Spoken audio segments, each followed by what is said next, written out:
शिव महापुराण की कथा। भगवान शिव की जब कृपा होती है तब कहीं शिव महापुराण की कथा अपने क्षेत्र में श्रावण महीने में आयोजित हो पाती है। की आराधना बृहस्पति भगवान ने काशी में करी। बृहस्पतेश्वर महादेव काशी में विराजमान। कौन से महादेव? जम के बोलिए जरा। बृहस्पतेश्वर महादेव काशी में विराजमान है।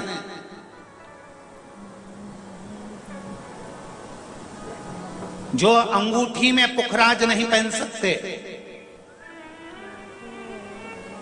जिनकी भाग्य रेखा उल्टी चल रही हो, बृहस्पति चमक ही नहीं रहा हो, जिस काम में हाथ डालते हैं वो काम पूरा ही नहीं होता हो, तो एक बार काशी जाना, बृहस्पतिश्वर महादेव का स्पर्श करना, उनका अभिषेक पूजन करना और उनका स्पर्श कर कर एक बेलपत्र ब्राह्मण देवता से मांग कर लेकर जाना कि इन बृहस्पतिश्वर महादेव से मुझे एक बेलपत्र दे दो। तुम्हें पुखराज पहना कि नहीं पहना, हीरा रतन माणिक पहना कि नहीं पहना, वो बेलपत्र इतना चमत्कार कर देगी कि जिंदगी में कभी संपदा की कमी आएगी नहीं।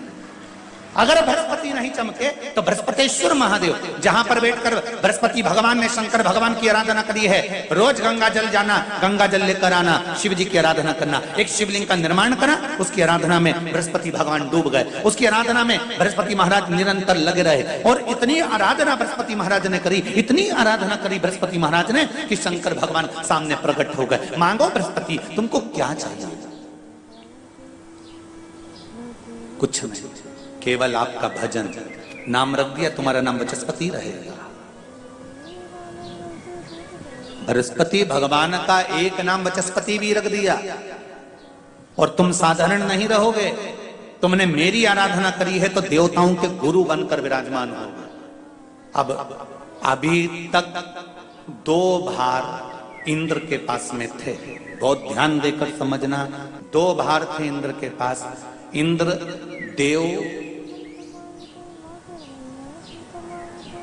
देवताओं के गुरु भी बनकर बैठे थे,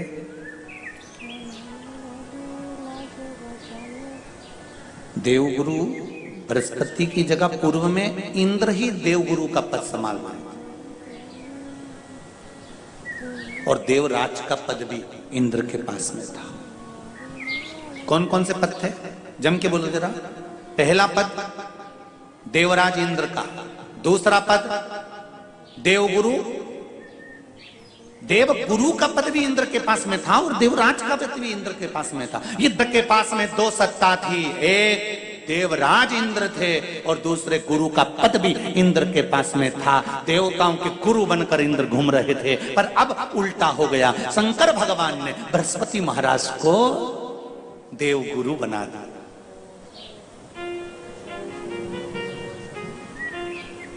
अब जैसे ही देवगुरु बनाया तो इनका इंद्रदेव का मुंह, अरे बोलो तो तुम, भगोड़ ऐसा हो गया, कुर्सी उतरी कि मुंह भगोड़ा उड़ा। जब सौभाग्यवती नारी गोदी में ये सती मैया के प्रसंग से ये प्रसंग है, ध्यान देना महाराज, बहुत बहुत स्मरण में रखिएगा। आपके कोई पूछे तो आप लोगों को जवाब देने में दिक्कत नहीं आएगी और आप उस पर स्मरण करेंगे।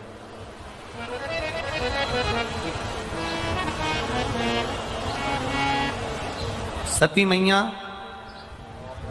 अग्नि में कूद गई। द्रौपदी के पवित्रता से सती मैया के अग्नि कुंड में कूदने से और माता पार्वती के प्रागट्य से और पार्वती जी के मंगल विवाह से शिव जी के साथ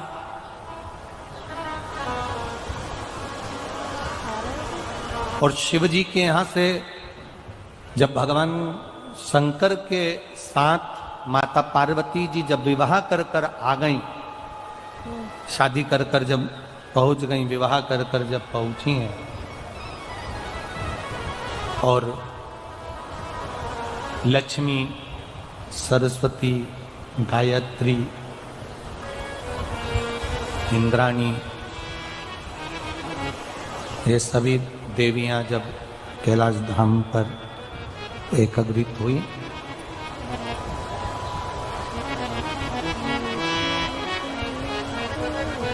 उस प्रसंग से इसको जोड़ा गया। सती मैया क्रोध की अग्नि में यज्ञ कुंड के अंदर जाकर कूद जाती हैं और उनको श्राप लग जाता है कि तुम देव यज्ञ में, देवताओं के होने वाले इस कार्य में, होने वाले सत्कर्म में तुम कूदी हो, इसलिए तुम्हें कोयल की योनि प्राप्त हो। शंभु शंभु, तुम्हें कोयल की योनि प्राप्त हो।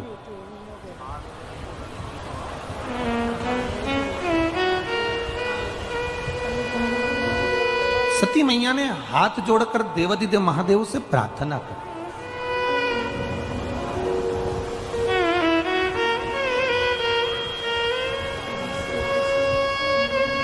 प्रभु, गलती तो हो गई, अब ये गलती तो हमसे हो गई है कि ये अग्नि में हम, यज्ञ की अग्नि में हम कूद गए हैं। थोड़ा बेस कम करो बाबा। यज्ञ की अग्नि में हम कूद गए, ये गलती तो हमसे हो गई है, पर क्षमा भी तो आप ही को करना है प्रभु, क्षमा भी तो आप ही को करना है। शंकर भगवान ने कहा, तुम कोयल के रूप में जन्म लेने के बाद में जब 2 आषाढ़ पड़ेंगे, जिसको दुनिया के लोग कोकिला अधिक मास कहेंगे, और ये 2 आषाढ़ में तुम जब मेरी आराधना करोगी अखंड सौभाग्य को पाने के लिए,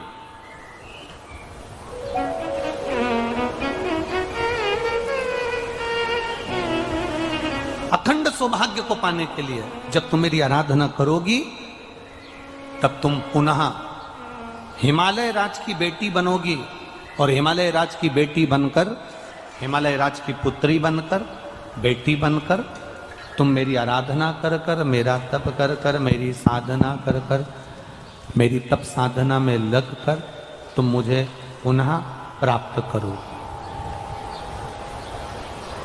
वापिस मुझे तुम प्राप्त करो। अब देखिएगा, कोयल का जन्म मिल गया माता सती को, और कोयल के जन्म को पाकर मां सती जगह जगह भ्रमण करने लगी। भ्रमण करते करते एक बार माता सती देवऋषि नारद के सम्मुख में प्रकट हुई।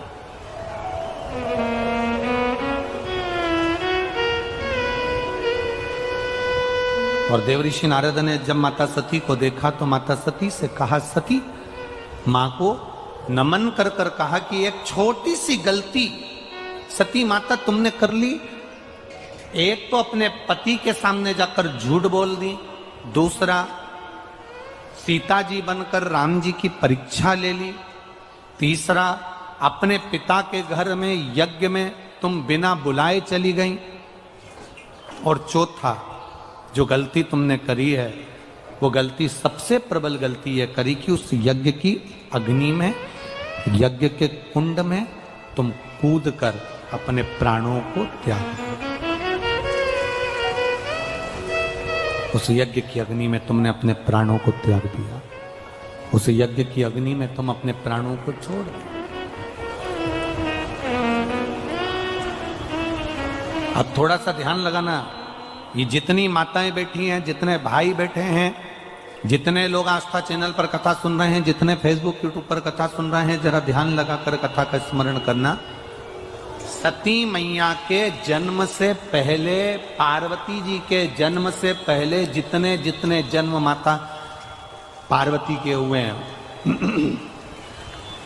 उमा बनकर, कात्यायनी बनकर, चंद्रघंटा बनकर, कुष्मांडा बनकर, स्कंदा बनकर, कात्यायनी बनकर, गौरी बनकर, उमा बनकर, ये सब माता पार्वती जी के जन्म के पहले के सारे जन्म माता पार्वती के हैं, जितने भी हैं। उमा, कात्यायनी, चंद्रघंटा, गौरी, महागौरी, स्कंदा, कात्यायनी, ये जितने जितने माता के अवतार हैं, ये सब पार्वती जी के जन्म के पहले के हैं।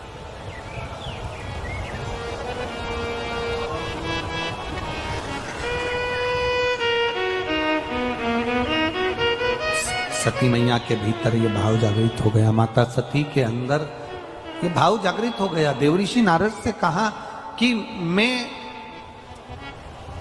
51 ये जितने जन्म मैंने लिए हैं 50 जन्म में ले चुकी हूं, और पार्वती का जो मेरा जन्म होगा वो 51वें नंबर का होगा।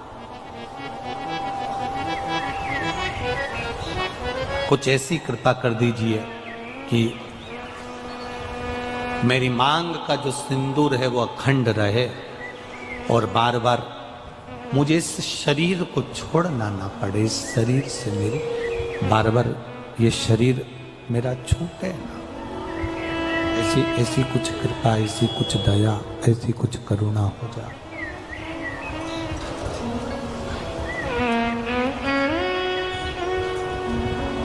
कहा देवऋषि नारद तुरंत वर्णन कर दिए, मां जब तुम्हारे चित्त में, जब तुम्हारे भाव में, तुम्हारे हृदय में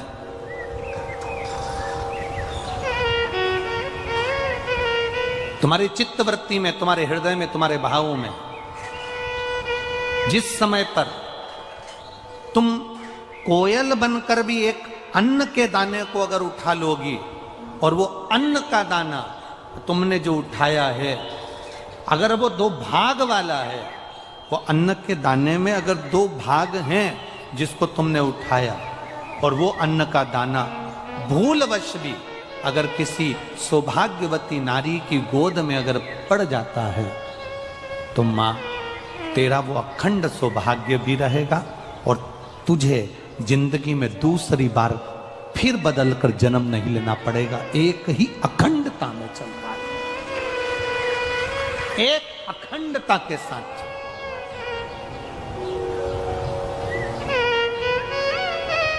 कभी आप अपने घर की बुजुर्ग माताओं से पूछना कि ये सुहागिल जब हम करते हैं, सौभाग्यवती नारियों को जब हम सुहागिलों को जब हम बुलाते हैं, मांग में सिंदूरा देते हैं, गोदी में चना और गुड़ डाल देते हैं उसके, तो ये चना गुड़ का महत्व क्या है? कभी सौभाग्यवती नारियों से या जितनी सुहागवती माताएं हैं, जो बुजुर्ग घर की माताएं हैं, उनसे पूछना कि ये सुहागिल जब हम करते हैं 11, 5, 7 बिठाते हैं, उनकी गोदी में चना और गुड़ जो हम डाल देते हैं, ये प्रसंग कहाँ का, ये प्रसंग का सार तत्व कहाँ से?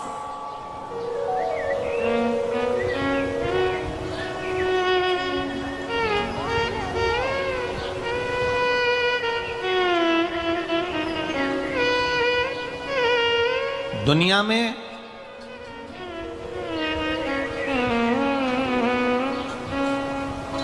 सब चीज में मिलावट हो सकती है, ऐसी कोई चीज नहीं जिसमें मिलावट नहीं हो। दुनिया में सब चीज में मिलावट हो सकती है, केवल एक चना और गुड़ ऐसा होता है जिसमें मिलावट का कोई काम नहीं होता है। गुड़ के अंदर खार हटाने के लिए, कालापन हटाने के लिए थोड़ा बहुत उसमें कुछ डाल सकते हैं, पर रहेगा वो गुड़ गन्ने का रस ही। गुड़ को साफ किया जा सकता है, गुड़ का पाउडर बनाया जा सकता है, गुड़ का पाउडर का डब्बा बनाया जा सकता है, गुड़ की बड़ी ढेली बनाई जा सकती है, गुड़ की छोटी ढेली बनाई जा सकती है, गुड़ की और छोटी ढेली, पर रहेगा वो गुड़ ही। उसमें मिलावट सफाई के लिए कर सकते हो, पैकिंग के लिए कर सकते हो, सुंदर दिखने के लिए कर सकते हो, अच्छा बनाने के लिए कर सकते हो। आप उसकी पैकिंग या अच्छा बनाने के लिए उसको कर सकते हो, पर रहेगा वो गुड़ ही।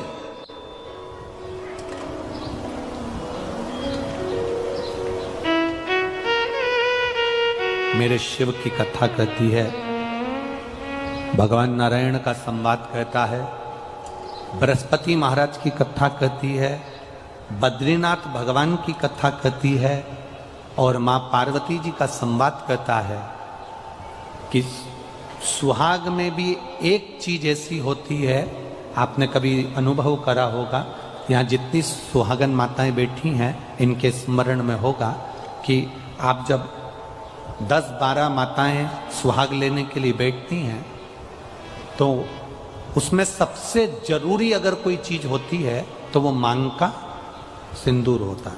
बोलो सही है कि गलत है? जम के तो बोलो। सबसे जरूरी क्या है? मांग का सिंदूर। अब इसमें चूड़ी की महत्वता बताई क्या? इसमें मंगलसूत्र की महत्वता बताई क्या? इसमें नाक की लौंग की महत्वता बताई क्या? इसमें जो तुमने साड़ी पहन रखी है उसकी महत्वता बताई क्या? नहीं, इसमें महत्वता बताई है मांग के सिंदूर की। कारण क्या है? चूड़ी जो तुम हाथ में पहनी हो, सबके हाथ में अलग अलग डिजाइन की चूड़ी हो सकती है, सबके कलर अलग हो सकते हैं, सबकी मूल्य अलग हो सकता है। कोई 10 रुपए दर्जन, कोई 5 रुपए दर्जन, कोई 50 रुपए दर्जन, कोई 150 रुपए दर्जन, कोई 500 रुपए दर्जन की चूड़ी हो सकती है। जिस चूनर को तुम ओढ़े हो इसकी कीमत ऊपर नीचे हो सकती है। जिस नथ को तुम पहने हो, सुहाग की सामग्री में जो जो सामग्री आपको बताई जा रही है इसकी कीमत ऊंची नीची हो सकती है। कान का कुंडल पहने हो, इसकी कीमत ऊंची नीची हो सकती है। आपने गजरा लगाया, उसकी कीमत ऊंची नीची हो सकती है। जो मंगलसूत्र पहना, किसी ने बड़ा पहन लिया ज्यादा कीमत का है, किसी ने छोटा पहन लिया कम कीमत का है, इसकी कीमत ऊंची नीची हो सकती है। पाँव में बिछुड़ी पहनी, इसकी कीमत ऊंची नीची हो सकती है। पाँव में पायल पहनी, इसकी कीमत ऊंची नीची हो सकती है। केवल सारी दुनिया में जितनी नारियां हैं जो मांग में सिंदूर लगाती है उसकी कीमत एक जैसी रहती है, उसकी कीमत कभी ऊंची नीची नहीं रहती है। मांग के सिंदूर की कीमत एक जैसी।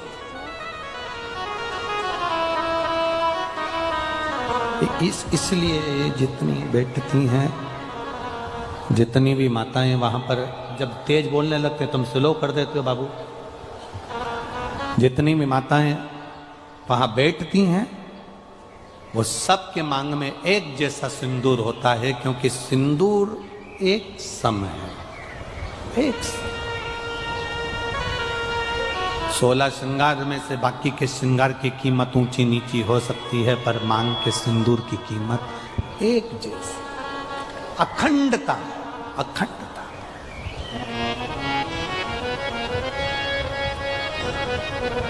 अखंड।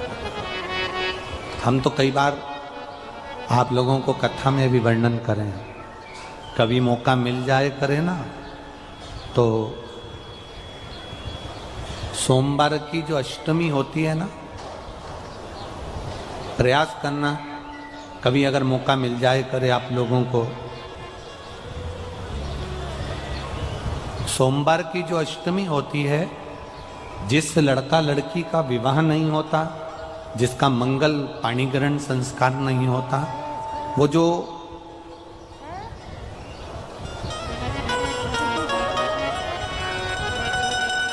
ये अशोक सुंदरी वाली जो जगह होती है, ये शिवलिंग है, ये जलाधारी है।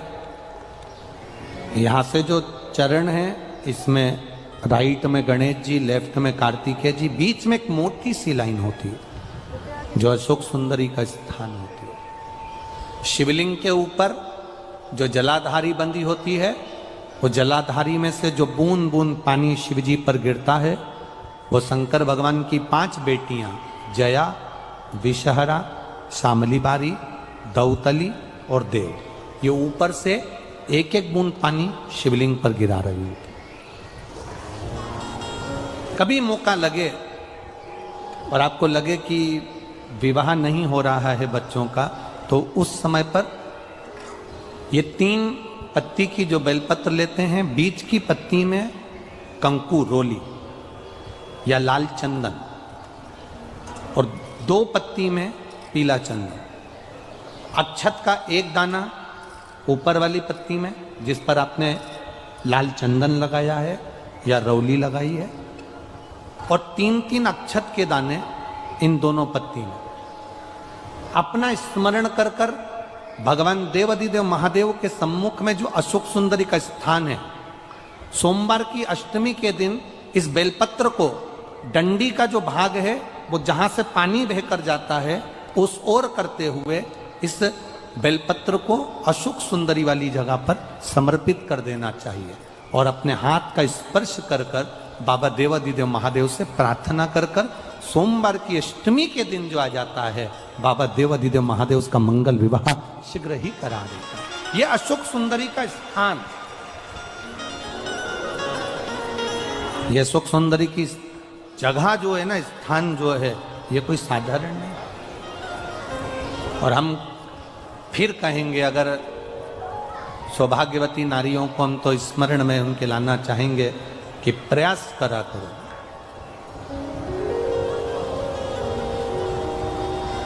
प्रयास करा करो कि सुहाग की सामग्री आप चुंदड़ी देते हो, चूड़ी देते हो, काजल देते हो, लाली देते हो, आप बहुत सारा सामान सुहाग का देते हो, हम मना नहीं करेंगे।